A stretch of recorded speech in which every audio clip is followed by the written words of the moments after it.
Just nu befinner vi oss i Borås. Här har vi en hyresgäst som har en fantastisk paddelhall.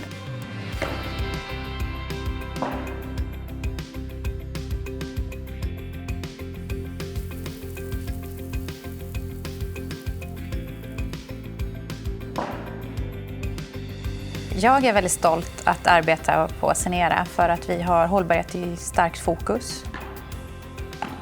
Vi valde luft- och vattenvärmepump för att vi såg att den ger en behaglig inomhusmiljö. Dessutom så är den ju kostnadseffektiv och det viktigaste, den är bra för miljön. Det känns faktiskt fantastiskt.